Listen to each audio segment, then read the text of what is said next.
তোমাদের সকলকে এই চ্যানেলে স্বাগত। তা আমরা শেষ কি করেছিলাম না, রাসায়নিক গতিবিদ্যার চ্যাপ্টারটা শেষ করেছিলাম, থিওরি শেষ হয়ে গেছিল পার্ট। আজকে আমি যেটা করাবো সেটা হচ্ছে এই চ্যাপ্টার থেকে কিছু বিশেষ এবং ইম্পর্টেন্ট যে অঙ্কগুলো, যেগুলো প্রিভিয়াস ইয়ারে তোমরা পেয়েছিলে এবং তোমরা দেখবে যে বেশ ইম্পর্টেন্ট। তোমরা আমার সঙ্গে দেখো কিরকম অঙ্কগুলো আছে। তা প্রথম যে অঙ্কটা বলেছি দেখো, যে নাইট্রোজেন গ্যাস হাইড্রোজেন গ্যাসের সঙ্গে বিক্রিয়া করে অ্যামোনিয়া তৈরি করেছে। তাহলে এই যে বিক্রিয়াটা আছে, বিক্রিয়া সমীকরণটা, এই সমীকরণটাকে না ডেরিভেটিভের আকারে অর্থাৎ অবকলিত হার সমীকরণ প্রতিষ্ঠা করো বা অবকলিত হার সমীকরণটা লেখো, এরকম কোশ্চেন দেয়। যে কোনো একটা বিক্রিয়া দেয়, সে আয়নিক বিক্রিয়া হতে পারে, আণবিক বিক্রিয়া হতে পারে। তাহলে সেই বিক্রিয়াটাকে অর্থাৎ রাসায়নিক সমীকরণটাকে তুমি ডেরিভেটিভের আকারে হার সমীকরণের আকারে সে মতো লিখবে। কিরকমভাবে লিখবো দেখে নাও। তাহলে এই যে সমীকরণের বিক্রিয়া হারটা যে আমরা বলবো, প্রথম অঙ্কটা দেখো যে নাইট্রোজেন আর হাইড্রোজেন এই দুটো হচ্ছে বিক্রিয়ক পদার্থ। কি পদার্থ? বিক্রিয়ক পদার্থ। তাহলে বিক্রিয়ক পদার্থটা সময়ের সঙ্গে সঙ্গে কি করবে? আস্তে আস্তে হ্রাস পাবে।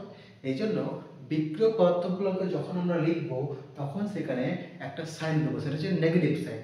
অর্থাৎ ঋণাত্মক চিহ্নের সাহায্যে প্রকাশ করব যে যত সময় অগ্রসর হবে বিক্রিয়াটা, অর্থাৎ যত অগ্রসর হবে তত কি হবে, তাদের হারটা কমতে থাকবে, অর্থাৎ তাদের গাঢ়ত্বটা কমবে। সেটাকে আমরা কিভাবে প্রকাশ করছি দেখো। তাহলে বিক্রিয়া হার বলবো, বিক্রিয়া হার সমান এভাবে লিখতে পারি যে যেহেতু বিক্রিয়ক পদার্থ জন্য minus D of concentration of N2 by dt সমান কি দেবো, হাইড্রোজেনটাও কি হচ্ছে বিক্রিয়ক পদার্থ, তাহলে এটাও কমতে থাকবে, minus d of concentration of H2 by dt।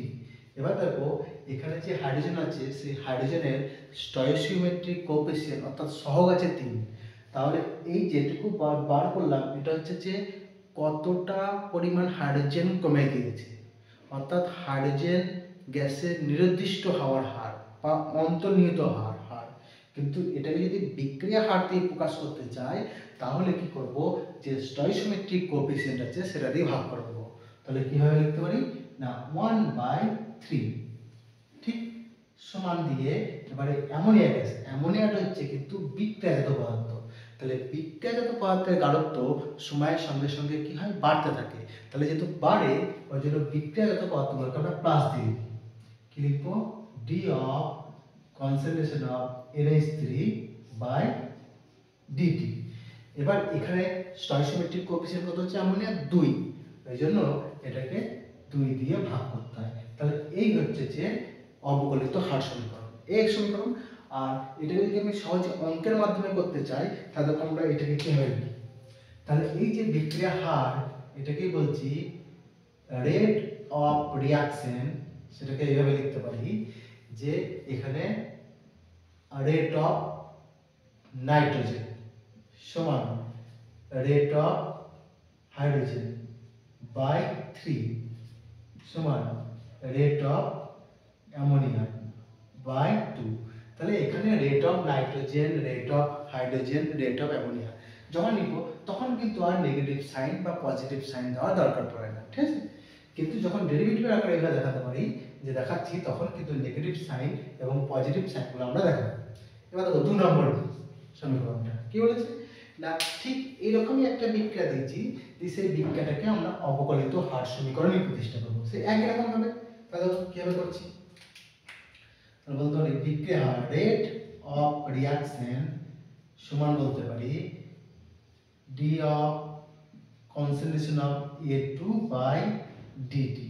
যেহেতু বিক্রিয়ক পদার্থ ওই জন্য কি হবে না, এর গাঢ়ত্বটা কমতে থাকবে, তাহলে মাইনাস দেবো। আর এখানে কত আছে, স্টয়কিওমেট্রিক কোএফিসিয়েন্ট হাফ আছে, তাহলে কি করব, হাফ দিয়ে ভাগ করব। তাহলে 1/1/2 কি বললাম, 1/1/2। তাহলে 1/1/2 লিখতে পারি, বা লিখতে পারি 2 লিখতে পারি, সমান এটাও বিক্রিয়ক পদার্থ, তাহলে বিক্রিয়ক পদার্থের উপরে মাইনাস লিখব, D of concentration of B by dt। ঠিক আছে, এখানে আছে সব কত 2, ওই জন্য 2 দিয়ে ভাগ করে দিলাম, সমান এটা হচ্ছে বিক্রিয়াজাত পদার্থ। তাহলে বিক্রিয়াজাত পদার্থকে কি দিয়ে লিখি, প্লাস দিয়ে, তাহলে D of concentration of AB2 by DT. দেখো এখানে কোনো সহগ নেই, ওই জন্য লিখলাম না। ঠিক এটাকেও যদি আমরা এই রেটের আকারে এভাবে প্রকাশ করি তাহলে আমরা কিভাবে লিখছি, সমান RA2 বাই 1/2, ঠিক, সমান RB বাই 2 সমান RAB2। এটা হচ্ছে যে রেট অফ রিঅ্যাকশন, এইভাবে লিখতে পারি।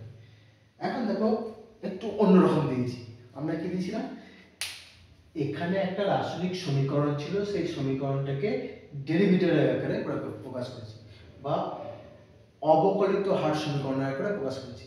আমি এখন অবকলিত হার সমীকরণটা দিয়ে দিয়েছি। কি বলছে যে এটা কি বিজ্ঞানে ছিল সেই বিজ্ঞানে লিখতে হবে। এটাও খুব ইজি, একটু ভালো করে দেখলেই বুঝতে পারবে যে আমরা এখানে আগে চিহ্নিত করব যে কোনগুলো নেগেটিভ আছে। তাহলে দেখো নেগেটিভ আছে, এটা নেগেটিভ আছে আর এটা নেগেটিভ আছে। তার মানে এরা যদি নেগেটিভ থাকে তাহলে এরা অবশ্যই কি পদার্থ, এটা বিক্রিয়ক পদার্থ। তাহলে কি বিক্রিয়ক পদার্থ, এ আছে আর বি আছে। তাহলে বিক্রিয়ক পদার্থ হচ্ছে এ আর এদিকে কি আছে, বি, ঠিক, বেশ হলো। এখন প্লাস কি আছে, প্লাস আছে, এটা আছে প্লাস, দেখো এই সিটা আছে প্লাস আর ডিটা আছে প্লাস। তাহলে যেহেতু প্লাস আছে ওই জন্য এরা হচ্ছে তোমার কি না বিক্রিয়াজাত পদার্থ। ব্যাস, তাহলে এ প্লাস বি বিক্রিয়ক পদার্থ, এখান থেকে তৈরি হচ্ছে সি প্লাস ডি, ঠিক। এখন এদের সবগুলো লিখতে হবে। তাহলে সবগুলো কি করে লিখবো, তাহলে এখানে এ এর সব কি ছিল 3, যেহেতু 3 দিয়ে ভাগ করেছি তাহলে এর সবটা হবে তোমার 3a। এবার বি এর সব লিখবো, কি ছিল 2 দিয়ে ভাগ করেছি, এটা লিখবো 2b। এখন দেখো সি আর ডি আছে, তাহলে সি এর সব কি ছিল 2 দিয়ে ভাগ করেছি, তাহলে এটা কি হবে 2c। আর এটা কি দেখো, এটা ভাগ করেছি 1/3 দিয়ে, তার মানে এটা কি হবে না 1/3। তাহলে আমরা কি বুঝতে পারছি না, কোন একটা রাসায়নিক সমীকরণ যদি দেয় সেই সমীকরণ থেকে যদি অবকলিত হার সমীকরণটা আমরা বের করতে পারি তাহলে অবকলিত হার সমীকরণ থেকেও ঠিক আমরা এরকম সমীকরণ বার করতে পারবো। তাহলে নিশ্চয়ই এরকম যদি কোনো অঙ্ক আসে, যত যেরকমই প্রবলেম দেন না কেন তোমরা সবাই নিশ্চয়ই পারবে। এরপরে অঙ্কগুলো দেখো।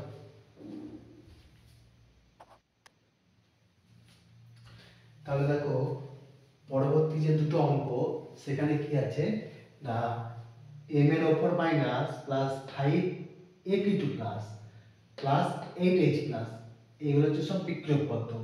এর ফলে যেটা উৎপন্ন হয়েছে সেটা হচ্ছে mn2 প্লাস সঙ্গে 5ap3 প্লাস এবং 4h2। তাহলে এই যে একটা রাসায়নিক বিক্রিয়া আছে, এই বিক্রিয়ায় Fe2 প্লাস, এই যে বিক্রিয়ক পদার্থ Fe2 প্লাস আছে, এটা কতটা নির্দিষ্ট হয়ে গেছে বা কতটা শেষ হয়ে গিয়েছে তার হারটা হচ্ছে যে এত। তাহলে এই যে H প্লাস আয়ন এটাও বিক্রিয়ক পদার্থ, তাহলে এটাও সময়ের সঙ্গে সঙ্গে কি হবে অন্তর্নিহিত হয়ে যাবে।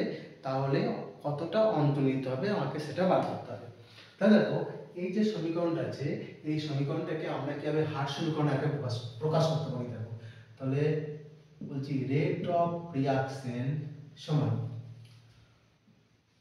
রেট অফ mn/- সমান rate of Fe2 plus by 5 সমান rate of H plus by 8 সমান rate of Ap3 plus by 5 সমান রেট অফ Mn2 প্লাস সমান রেট অফ H2O বাই 4।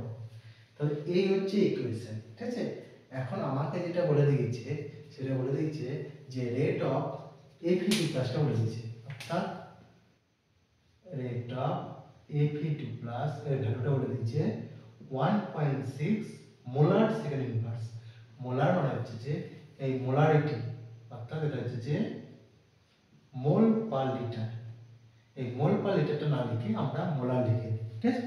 তাহলে আমাকে বার করতে হবে কি না এই H প্লাস আয়নের ঘনত্ব। তাহলে আমি দেবো এই ইকুয়েশনটা এইটুকু শুধুমাত্র নিতে পারি সমান করে এরকম। তাহলে কি লিখতে পারি rate of H plus by 8 সমান rate of Fe2 plus by 5 তাহলে বলতে পারি যে অতএব rate of H plus সমান 8 by 5 into rate of Fe2 plus তাহলে 8 by 5 into Fe2 plus এর ভ্যালু বলে দিচ্ছি কত 1.6 মোলার সেকেন্ড ইনভার্স তাহলে 5 দিয়ে এটাকে কাটাকাটি করে দেবো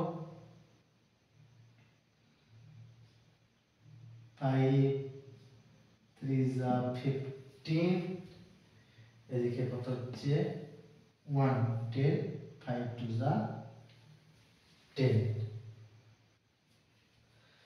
8 এর সঙ্গে মাল্টিপ্লাই করে দেবো 3 8 3 6 হাত 1 হলে 24 25 তাহলে 2.56 মোলার সেকেন্ড ইনভার্স ঠিক আছে বুঝতে পারলে তাহলে এই যে সব বিক্রিয়ক পদার্থগুলো থেকে তৈরি হচ্ছে প্রোডাক্ট আমাকে শুধুমাত্র বলে দিয়েছে যে কতটা Fe2 প্লাস অন্তর্নিহিত অর্থাৎ শেষ হয়ে গিয়েছে দিয়ে বার করতে দিয়েছে যে H প্লাস আয়ন থেকে মানে কতটা H প্লাস আয়ন বেরিয়ে যাবে তাহলে আমি রেট অফ রিঅ্যাকশনটা লিখেছি তাহলে আমাকে এখান থেকে শুধুমাত্র এইটুকু দরকার দেখো এটা দিয়ে দিয়েছে এটা আমাকে বার করতে হবে তাহলে এখান থেকে সমান করে দিলাম দিয়ে রেট অফ H প্লাস পেয়ে গেলাম অর্থাৎ H প্লাস আয়নের নির্দিষ্ট যে হওয়ার হার সেটা হচ্ছে 2.56 মোলার পার সেকেন্ড ঠিক আছে পরের বিক্রিয়াটা দেখো ঠিক আমি একই ভাবে লিখছি rate of reaction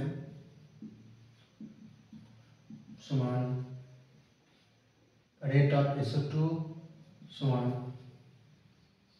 rate of O2 by half সমান rate of SO3 এখন বলে দিয়েছে যে এই যে বিক্রিয়া আছে বিক্রিয়াটিতে SO3 এর উৎপন্ন হওয়ার হার বলে দিয়েছে তাহলে বলে দিয়েছে কি rate of SO3 এটা বলেছে 6.4 গ্রাম মিনিট ইনভার্স তাহলে গ্রাম তো তোমার গাঢ়ত্বের একক নয় গাঢ়ত্বের একক হচ্ছে মোল পার লিটার তাহলে এই গ্রাম থেকে মোল নিয়ে আসতে হবে গ্রাম থেকে যদি মোল নিয়ে আসি তাহলে যে SO3 আছে SO3 সালফার হচ্ছে 32 আর অক্সিজেন হচ্ছে 16 3 16 48 কত হচ্ছে 80 তাহলে এখান থেকে আমরা নিয়ে আসবো কি 6.4 by 80 মোল মিনিট ইনভার্স ঠিক আছে তাহলে আর এটা 64 আমরা ভাগ করতে পারি দরকার নেই এভাবে রেখে দিলাম তাহলে আমাকে এখন দেখো বার করতে হবে কার না এই অক্সিজেনের নির্দিষ্ট হার তাহলে এটার সঙ্গে কম্পেয়ার করতে পারি তাহলে আমি কি বলতে পারি যে রেট অফ অক্সিজেন 1/2 আমরা 2 লিখতে পারি 2 সমান রেট অফ SO3 তাহলে রেট অফ O2 সমান half into rate of SO3 এর ভ্যালুটা হচ্ছে এটা 6.4 বাই 80 তাহলে বলতে পারি 64 বাই 160 মোল মিনিট ইনভার্স ঠিক আছে তাহলে অক্সিজেনের নির্দিষ্ট হওয়ার যে হার সেটা বেরোলো এটা 6.4 by 160 mole per minute inverse কিন্তু যেহেতু প্রাথমিকভাবে এর এককটা গ্রাম পার মিনিট ছিল তাহলে এখানেও কিন্তু আমরা গ্রাম পার মিনিট করব তাহলে গ্রাম পার যদি মিনিট করে তাহলে কি বেরোচ্ছে দেখো রেট অফ O2 সমান 6.4 বাই 160 একে কি করব গ্রামে নিয়ে আসতে গেলে পরে তাহলে মোল থেকে যদি গ্রামে নিয়ে আসতে চাই তাহলে তাকে মোলার ভর দিয়ে গুণ করব তাহলে অক্সিজেন কত অক্সিজেন হচ্ছে 32 16 2 16 32 32 গ্রাম মিনিট ইনভার্স কিরকম 216 10 যদি হয় তাহলে এটা আপনার বলে 0.64 into 2 8 12 1.28 গ্রাম মিনিট ইনভার্স তাহলে নিশ্চয়ই বুঝতে পেরেছো তাহলে যেহেতু গাঢ়ত্বের একক মোল মানে মোলার এটা আমরা এইভাবে লিখি, ওই জন্য এতে গ্রাম ছিল, গ্রাম থেকে আমরা মোল নিয়ে এসেছি। ঠিক এইভাবে একটু দেখবে ইউনিটগুলো খুব গুরুত্বপূর্ণ। এই ইউনিটগুলোকে একটু যদি ভালো করে খেয়াল করো তাহলে তোমরা সহজে অঙ্কগুলো পারবে। আর এইভাবে আমরা সব হারগুলোকে সমান করে নেব, দিয়ে আমরা এদের মধ্যে স্টয়চিওমেট্রিকের যে রেশিওগুলো থাকবে সেগুলো আমরা আদান প্রদানের মাধ্যমে যেটা বার করতে দেবে, যে কোনো অংশ যেটাই বার করতে দেবে না কেন সেটা তোমরা খুব সহজেই বার করতে পারবে। ঠিক আছে।